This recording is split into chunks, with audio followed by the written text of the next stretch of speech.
हमारा पांचवा जो एकम है, धरती को महकाए। महकाए यानी कि धरती को सुंदर बनाए।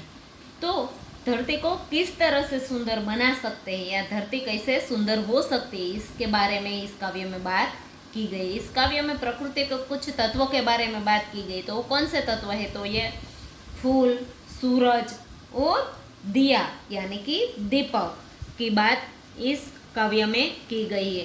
फूल है वह क्या हमें संदेश देता है? तो फूल हमें संदेश देता है कि हमें मुस्कुराते रहना चाहिए। सूरज है वह रोज अपना प्रकाश धरती को देकर और प्रकाश फैलाने का और अंधेरा हरने का काम करता है। और दीपक है वह खुद जलकर जगत को रोशनी देता है। तो हमें भी इस तरह इस प्रकृति के तत्वों से कुछ सीख लेनी चाहिए कि किसी भी परिस्थिति में प्रसन्नता से अपना काम हर हमेश करते रहना चाहिए और अपनी धरती को ज़्यादा से ज़्यादा सुंदर बनाने की कोशिश करनी चाहिए। तो बच्चों, यह काव्य का गान इस वीडियो में हम सुनेंगे और इसके साथ साथ काव्य की समझूती भी, भावार्थ भी देखेंगे इस वीडियो में।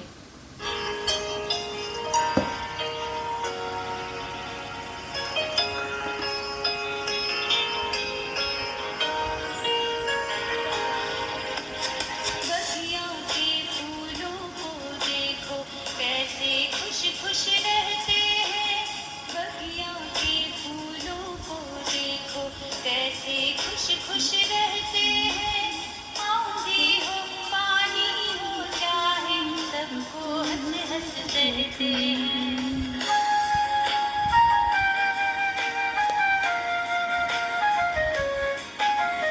सूरज की किरणों को देखो, रोज धरा पर आती है, अंधकार को दूर भगाकर सारा जग चमकाती है।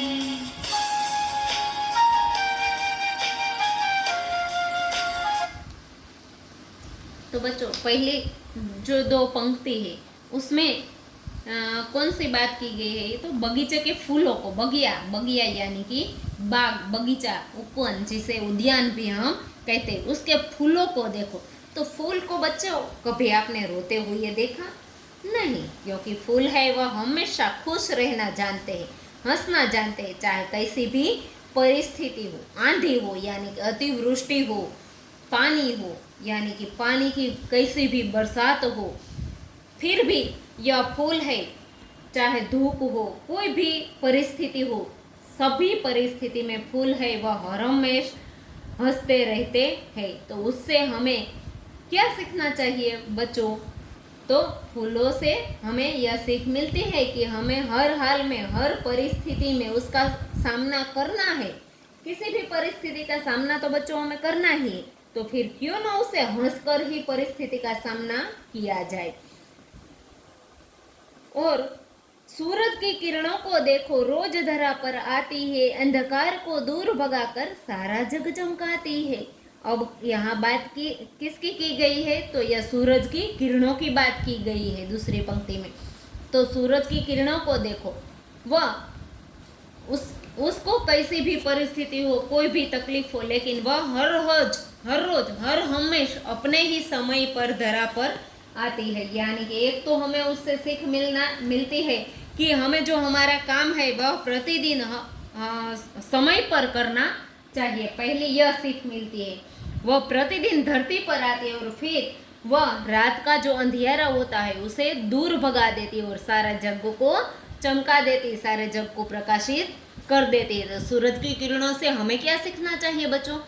कि हमें भी ज्ञान रूपी प्रकाश से अज्ञान रूपी अंधकार को हरना है। यानी कि हमें पढ़ लिख कर आगे बढ़कर अज्ञानता को हरना है, भगाना है। तो सूरज की किरणों से हमें यह सीख मिलती है।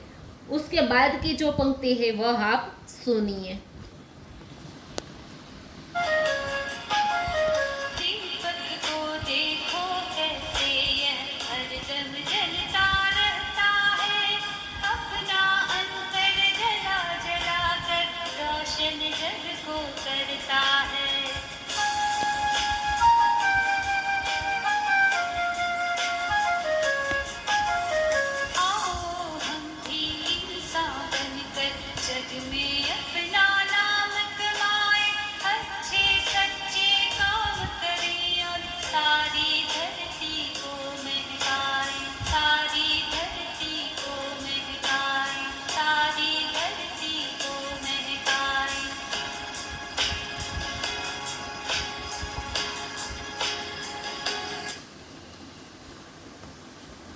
बच्चों अब आगे की 2 पंक्ति, पहली जो 2 पंक्ति है उसमें यदि बगीचे न होते या कोई भी फूल न होता तो हमें वनस्पति भी नहीं मिलती, इतनी हरियाली भी देखने को नहीं मिलती, यह सीखा। दूसरी जो पंक्ति है उसमें सूरज की और उसकी किरणों की बात की गई। यदि सूर्य ही नहीं होता, उसकी किरणें ही नहीं आती तो हमें प्रकाश भी नहीं मिलता, वनस्पति भी नहीं होती, कहीं हरियाली नहीं होती, क्योंकि हरियाली है वह सूर्य प्रकाश आने के बाद ऑक्सीजन उत्पन्न करती है, ऑक्सीजन हमें देती है, तो हमें ऑक्सीजन की भी कमी होती। तो यह सब हमें सीखने को मिलता है। अब है दीपक को देखो कैसे यह हरदम जलता रहता है, अपना अंतर जला जला कर रोशन जग को करता है। यहाँ दीपक है वह अपनी आत्मकथा यानी कि अपने बारे में बात करता है कि दिए को आप देखिए तो वह कैसे हरदम हर हमेश जलता ही रहता है, जब तक उसमें तेल है तब तक वह जलता रहता है। वह अपना अंतर यानी कि अपना हृदय जलाकर दुनिया को उजाला देता है, दुनिया को रोशन करता है। तो दीपक से हमें क्या सीखना चाहिए? हमें हमारा अंतर न जलाकर लेकिन किसी को हमसे ठेस न पहुंचे, यह भी हमें देखना चाहिए। यदि हम दीपक की तरह न बन सके तो कोई बात नहीं, लेकिन हमसे जो हो सकता है उतना दुनिया को प्रकाश देना, उतना दुनिया को मदद करना, यह हमारा कर्तव्य है। दीपक से हमें यह सीखना चाहिए कि जितना हो सके हम दूसरों को उपयोगी बन सके। चौथी जो पंक्ति है, आओ हम भी इंसान बनकर जग में अपना नाम कमाए, अच्छे सच्चे काम करें और सारी धरती को महकाए। तो आओ हम भी इंसान बनकर यानी कि आओ अब हम सब मिलकर इंसान यानी कि मनुष्य बनकर जग में अपना नाम कमाए, दुनिया में अपना नाम रोशन करें, अच्छे और सच्चे काम करें और सारी धरती को सुंदर बनाए। तो इस पंक्ति में बच्चों क्या बात की गई है कि हमें इंसान बनकर, तो इंसान नहीं है हम, ऐसा नहीं, लेकिन हम मनुष्य तो है ही, लेकिन कभी कभार हम मनुष्य होने के बावजूद जो एक मनुष्य को नहीं करना चाहिए, ऐसे कुछ गलत काम कर देते हैं। तो ऐसे गलत काम कभी हमें नहीं करने चाहिए, इसलिए यहाँ इंसान बनकर ऐसा कहा गया है। इंसान का जो भी कर्तव्य है, किसी को मदद करना, किसी को दुखी न करना, कोई गैर कानूनी काम न करना, यह सब इंसान होने की सबूत है। तो ऐसे काम हमें कभी नहीं करने चाहिए जो हमारे कायदे कानून में मना किए गए, बल्कि हमें धर्मों में जो अच्छे अच्छे काम सिखाए गए, सच्चे काम सिखाए गए, वह अच्छे और सच्चे काम करके हमें अपना नाम दुनिया में रोशन करना है। और हम अपना नाम सब लोग अपना नाम रोशन करेंगे तो सारी धरती, सारी दुनिया भी सुंदर हो जाएगी। तो इस तरह हम धरती को भी सुंदर बना सकते हैं। अब आगे के वीडियो में मैं स्वाध्याय के प्रश्न जवाब आपको समझाऊंगी। तब तक के लिए बाय बाय।